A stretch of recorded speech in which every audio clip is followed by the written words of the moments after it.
आज की क्लास में हम लोग क्या सीखेंगे? दो परिमेय संख्याओं के समान होने का प्रतिबंध। मतलब दो परिमेय संख्या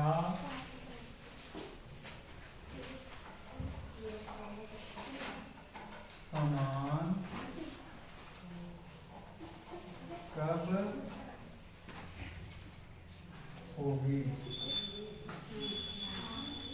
दो परिमेय संख्याएं समान कब होंगी? कौन बताएगा?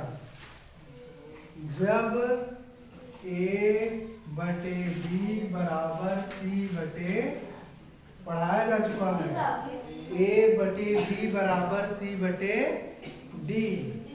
इसका मतलब है a और d का गुणा b और c के बराबर होना चाहिए।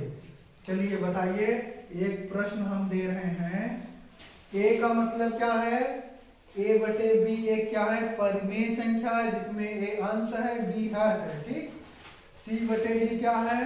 c/d भी एक परिमेय संख्या है जिसमें c अंश है, d क्या है? हर है। जहां क्या है? जहां b is not equal to 0 और d is not equal to 0। इसका मतलब क्या है कि b और d का मान शून्य नहीं होना चाहिए। परिमेय संख्या के लिए एक शर्त सबसे जरूरी कौन सी है? कि हर शून्य ना हो। अगर हर शून्य हो गया तो सब गुण ओवर हो जाएगा। पता चला? अगर हर शून्य हो जाएगा तो परिमेय संख्या वाली परिभाषा नहीं चल पाएगा काम। ठीक। इसलिए जब भी जहां भी लिखेंगे, हमेशा अगर हर कहीं दिख गया परिमेय संख्या का तो उसको बराबर नहीं लिखेंगे, काट करके शून्य लिख देंगे। ठीक। मतलब शून्य के बराबर नहीं होना चाहिए। इतना आया समझ में? एक प्रश्न हम दे रहे हैं, बताना है सबको। 8/24 और 7/21 क्या समान परिमेय संख्या है? क्या समान परिमेय संख्या है? बोलिए जल्दी से। क्या समान परिमेय संख्या है? इस प्रक्रिया को, इस प्रश्न को हल करने का अच्छा तरीका कौन सा है? सबसे पहले जो पिछले क्लास में सिखाए थे, सरलतम रूप वाला, सरलतम रूप में बदलेंगे। तो ये कितना हो गया? 8/24 को लिख सकते हैं 8 एकम 8, 8 तियां 24 बराबर 1/3। ठीक। और यहाँ पर है 7/21, 7 एकम 7, 7 तियां 21 न 1/3 बराबर 1/3। अतः न दोनों परिमेय संख्या, देखिए, दोनों परिमेय संख्या बराबर है। बराबर है लिखिए या लिखिए समान है। आ गया समझ में? अब इसी के आधार पर हम 3-4 प्रश्न दे रहे हैं, सभी लोग चेक करेंगे। आया समझ कि नहीं आया? प्रश्न नोट करिएगा। 0/5 और 0/4 पहला प्रश्न हो गया। और है 4/16 और 2/8। दूसरा हो गया 3/15 और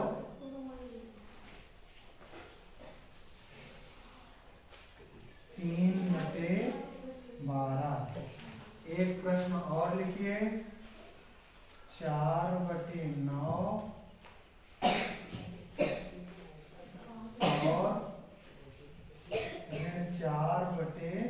ऋण 9। सभी प्रश्न बहुत सरल हैं। एक प्रश्न और लिख लीजिए, ऋण 5/7 और 5/7। क्या यह सभी परिमेय संख्या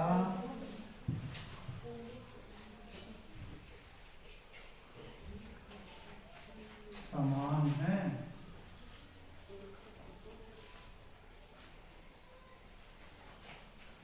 परीक्षण कीजिए।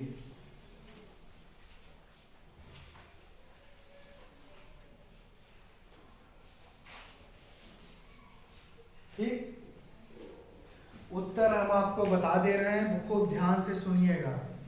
उत्तर हम आप लोगों को एक बार बता दे रहे हैं। उत्तर क्या होगा? 0/5, 0/4। ठीक, बताया जा चुका है। किसी भी संख्या में ना, सॉरी, शून्य को किसी भी संख्या से भाग देने पर शून्य आता है। तो शून्य में चाहे 5 से भाग दें चाहे 4 से, तो शून्य आएगा। शून्य इसमें भी आएगा, शून्य इसमें भी आएगा, बराबर है। और दूसरे में देखिए, 4 से हल करेंगे, 4 एकम 4, 4 चौके 16, 2 एकम 2, 2 चौके 8। हल करेंगे 1/4 पहले में, 1/4 इसमें भी, अतः समान है। इसमें देखेंगे 3 एकम 3, 3 पचे 15, 1/5 आ गया। 3 एकम 3, 3 चौके 12, 1/4 आ गया। 1/5 1/4 के बराबर है? नहीं है, समान नहीं है। इसमें चेक करना है, 4/9 है, सरल करना है तो सरल कर ले, नहीं सरल होगा। यहाँ पर देख रहे हैं ऊपर भी ऋण है नीचे भी ऋण है, कट के क्या बन जाएगा? धन बन जाएगा। अब देख रहे हैं 4/9 इसमें भी है, 4/9 इसमें भी है, समान है। अब यहाँ पर देख रहे हैं, एक बार ऊपर में ऋण है, दूसरे में नीचे में ऋण है, संख्या समान है, तो ऋण बनाने के बदलने के लिए बताए थे कि नीचे वाला ऋण ऊपर ले जाएंगे, नीचे वाले को धन बना देंगे। तो अतः ये अंतिम वाला भी परिमेय संख्या क्या है? यह भी समान है। आया समझ में? अब हम लोग पहुंचने वाले हैं अगले टॉपिक पर, कौन सी परिमेय संख्या बड़ी है, कौन सी परिमेय संख्या छोटी है। टॉपिक का क्या नाम है? परिमेय संख्याओं की तुलना। क्या है? परिमेय संख्याओं की तुलना।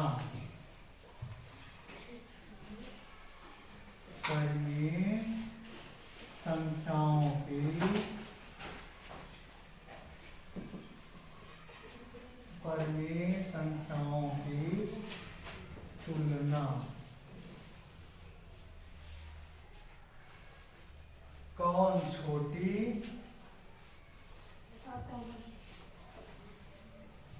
कौन छोटी न कौन बड़ी।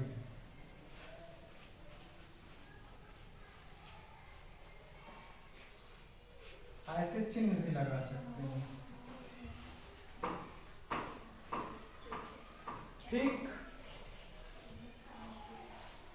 अब इस प्रकार जैसे हमारे पास परिमेय संख्या हो, है हमारे पास परिमेय संख्या 4/5, 2/3 और 5/4। ठीक, में कौन सी परिमेय संख्या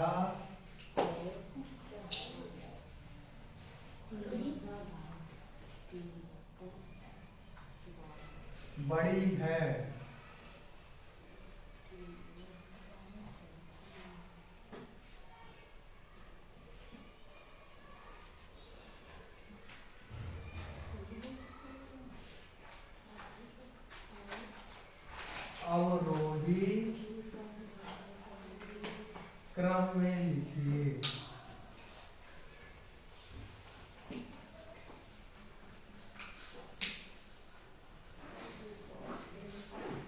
जल्दी बताइए सब लोग, कैसे इस प्रकार के प्रश्नों को किस प्रकार कैसे हल करेंगे।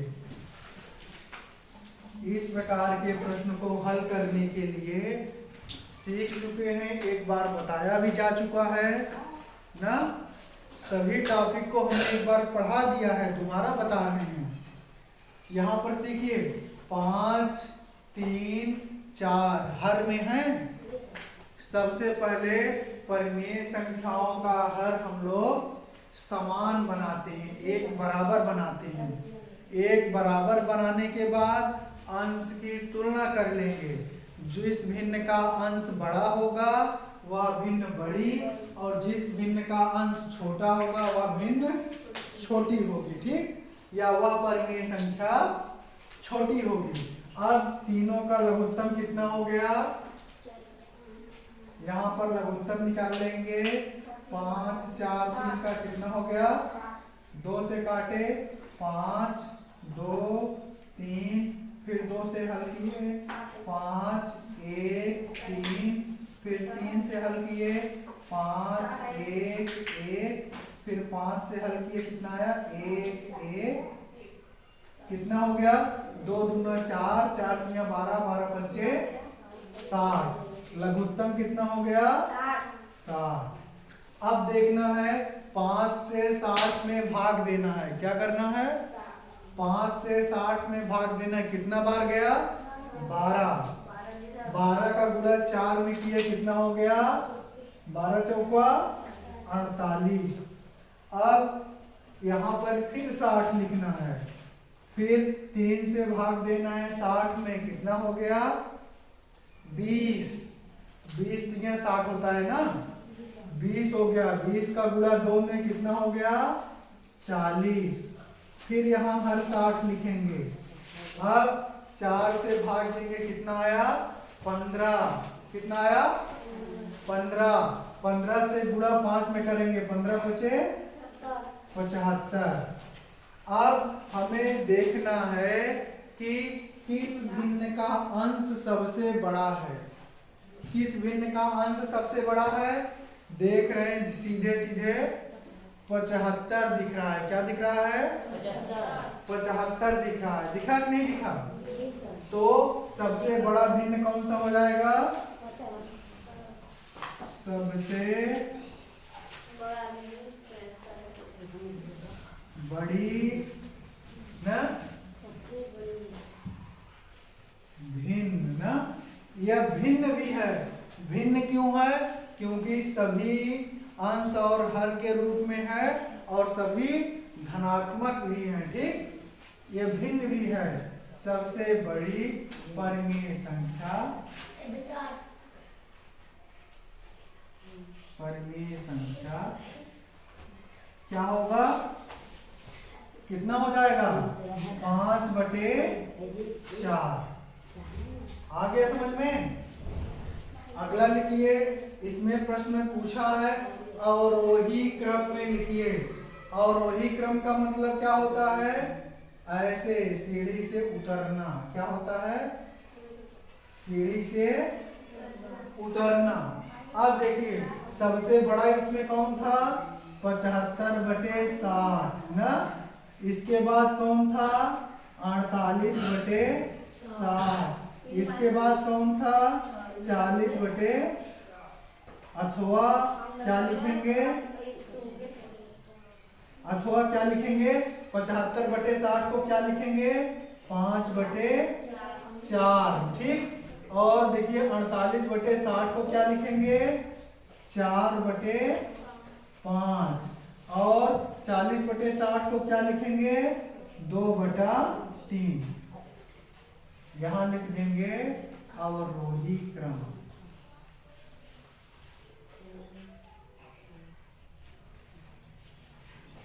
इतना आ गया समझ में। अब इसी प्रश्न को दूसरे रूप में भी लिख सकते हैं, इसी प्रश्न को दूसरे रूप में भी लिख सकते हैं। अब कैसे लिखेंगे, इसी प्रश्न को दूसरे रूप में कैसे लिखेंगे,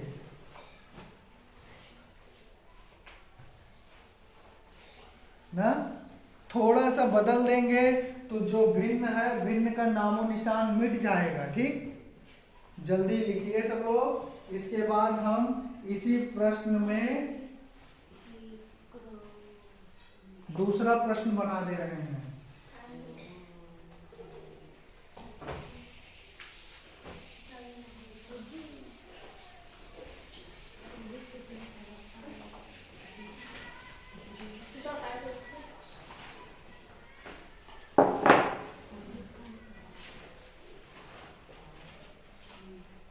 चलिए अगला प्रश्न अच्छा देखिए, बदल देते हैं। प्रश्न अगला है 1/3 ऋण 2/4 और ऋण 3/5 में परिमेय संख्याओं को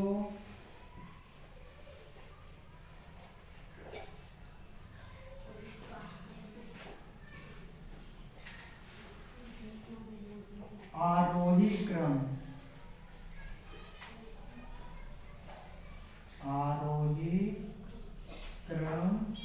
में लिखिए।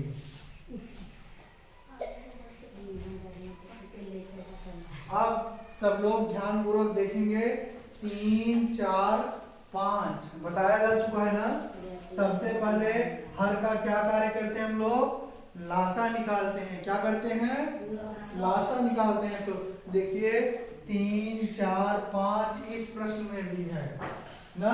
लघुत्तम निकाले थे, कितना आया था, कितना आया था, आया था लघुत्तम 60।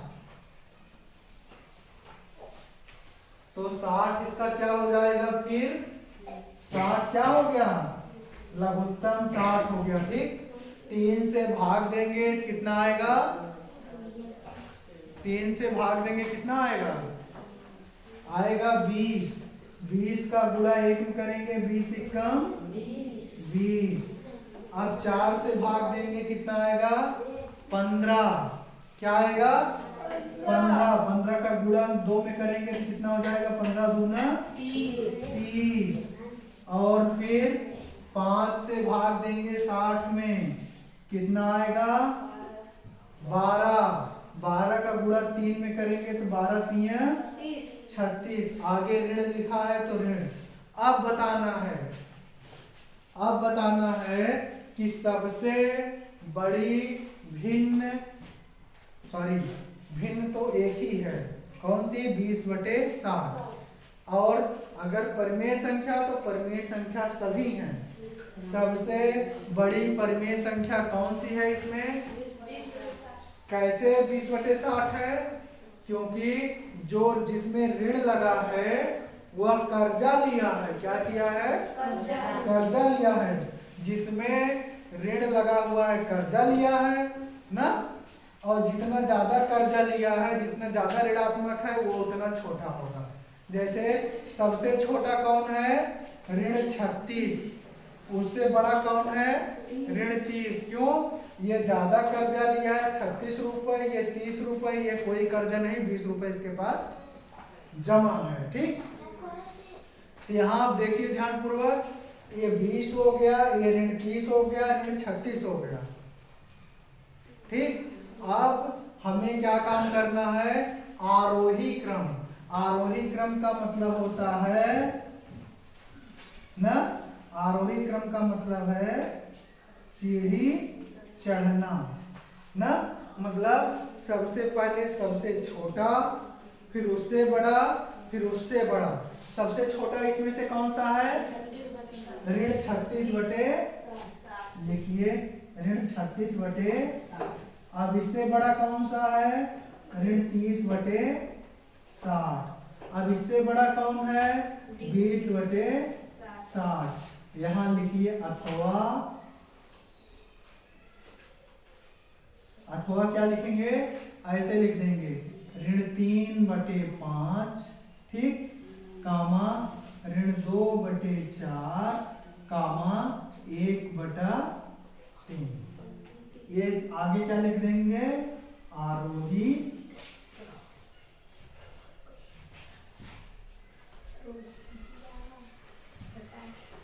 इतना हो गया, इतना आ गया समझ में। अब इसके आगे पढ़ेंगे।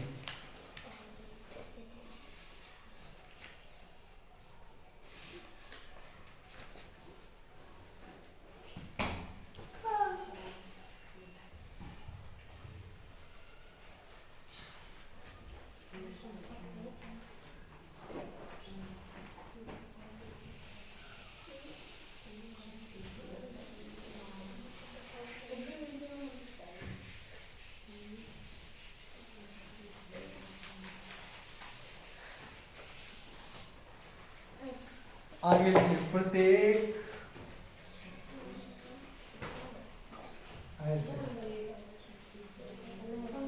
प्रत्येक धन परिमेय संख्या शून्य से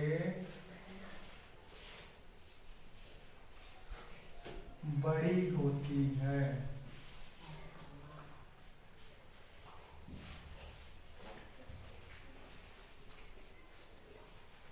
अगला है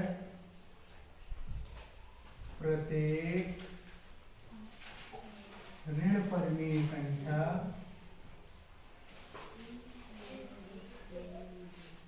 ऋण परिमेय संख्या शून्य से छोटी होती है।